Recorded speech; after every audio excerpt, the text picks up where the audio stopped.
तो चलिए थोड़ा पीछे चलते हैं 21वीं सदी की शुरुआत में। उस वक्त ना एक बहुत बड़ा सपना देखा जा रहा था। सपना था क्लीन टेक का, मतलब साफ सुथरी टेक्नोलॉजी का।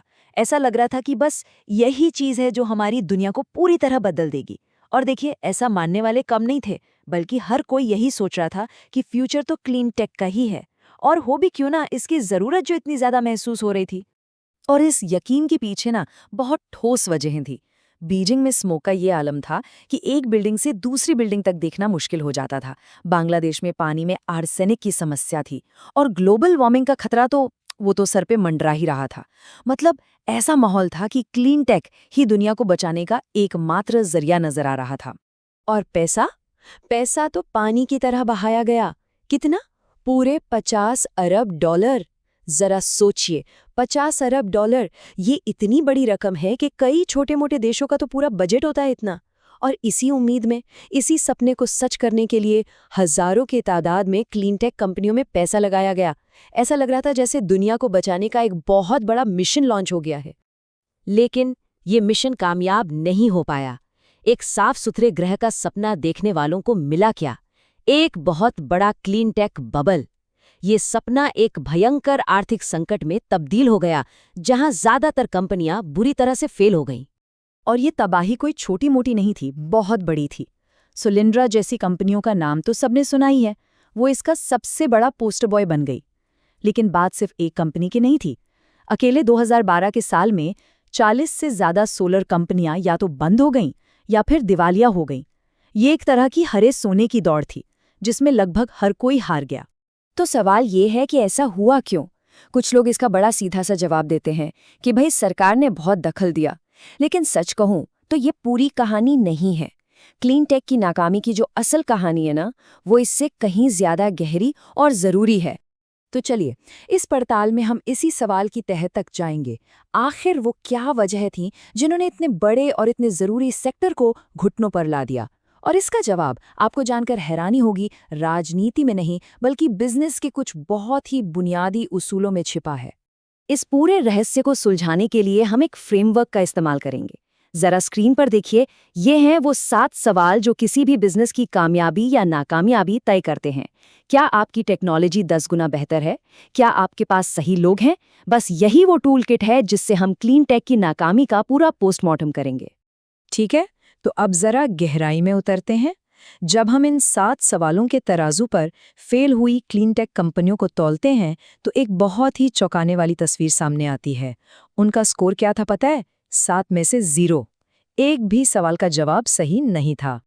देखिए, किसी भी टेक्नोलॉजी कंपनी की सफलता का पहला और सबसे जरूरी नियम है कि उसका प्रोडक्ट जो बाजार में पहले से मौजूद है, उससे थोड़ा बहुत नहीं बल्कि कम से कम 10 गुना बेहतर होना चाहिए। लेकिन क्लीन टेक कंपनियां क्या कर रही थी? बस छोटे मोटे सुधार, कोई क्रांतिकारी बदलाव नहीं ला रही थी। इसका सबसे क्लासिक उदाहरण है सोलिंड्रा। जैसा आप देख सकते हैं, उनके सोलर सेल का जो डिजाइन था वो फंडामेंटली ही गलत था। मतलब वो तो इंजीनियरिंग की पहली ही क्लास में फेल हो गए। और सच यही है कि छोटे मोटे सुधार करके आप बाजार नहीं जीत सकते।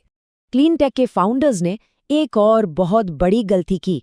वो खरबों डॉलर के एनर्जी मार्केट के लालच में आ गए। उन्हें लगा कि इतना बड़ा मार्केट है, थोड़ा सा हिस्सा भी मिल गया तो काम हो जाएगा। लेकिन वो ये भूल गए कि मार्केट जितना बड़ा होता है ना, उसमें कंपटीशन भी उतना ही खूंखार होता है। उनकी सोच में गड़बड़ कहाँ थी, वो आप इस चार्ट में साफ साफ देख सकते हैं। कोई कंपनी खुद को अमेरिकी सोलर मार्केट का 10.5% मालिक बताकर बहुत खुश हो सकती है, लेकिन जैसे ही आप उसे पूरी दुनिया के एनर्जी मार्केट के सामने रखते हैं, वो 1% का छोटा सा टुकड़ा भी नहीं रह जाती। ये बड़ी तस्वीर देखने के चक्कर में की गई एक बहुत बड़ी गलती थी। अब एक बात बताइए, एनर्जी की समस्याएं आखिर हैं क्या? ये इंजीनियरिंग की समस्याएं हैं, राइट? तो उम्मीद तो यही की जाएगी कि क्लीन टेक कंपनियों को इंजीनियर चला रहे होंगे। लेकिन हुआ इसका ठीक उल्टा। इन कंपनियों की कमान थी सूट बूट पहने सेल्समैन के हाथ में, न कि जीन्स टी शर्ट पहने टेक्नोलॉजिस्ट के हाथ में। और पता है, इससे एक बहुत ही अजीब लेकिन जरूरी बात सामने आई। निवेशकों ने ये नोटिस किया कि किसी कंपनी के फाउंडर ने कैसे कपड़े पहने हैं, इससे ये तक पता चल जाता था कि कंपनी की टेक्नोलॉजी कितनी कमजोर है। मतलब एक सीधा सा नियम बन गया था, अगर कोई टेक सीईओ सूट बूट में है तो उसमें इन्वेस्ट मत करो। बात थोड़ी अजीब लगती है, पर ये एक बहुत ही सटीक सिग्नल था। और बाकी के सवालों पर भी उनका स्कोर 0 ही रहा। उन्होंने मार्केट में आने का गलत टाइम चुना, कस्टमर तक अपना प्रोडक्ट कैसे पहुंचाएंगे ये सोचा ही नहीं, और न ही इस बात पर ध्यान दिया कि 10 साल बाद उनका बिजनेस कहाँ खड़ा होगा। उनके पास कोई ऐसा सीक्रेट या कोई ऐसी अनोखी समझ नहीं थी जो उन्हें बाकियों से अलग करती। लेकिन कहते हैं ना, हर अंधेरी रात के बाद सुबह होती है, और क्लीनटेक की इस अंधेरी दुनिया में वो सुबह लेकर आई टेस्ला। चलिए अब जरा देखते हैं कि टेस्ला ने इन्हीं 7 सवालों के जवाब इतनी खूबसूरती से कैसे दिए, और कैसे वो इस पूरे तूफान में ना सिर्फ टिकी रही बल्कि सबसे आगे निकल गई। तो सबसे पहली और सबसे जरूरी बात, जहां बाकी कंपनियां खरबों डॉलर के विशाल बाजार के पीछे पागलों की तरह भाग रही थीं, वहीं टेस्ला ने क्या किया? उन्होंने एक बहुत छोटा, बहुत स्पेसिफिक मार्केट चुना। महंगी हाई एंड इलेक्ट्रिक स्पोर्ट्स कारें।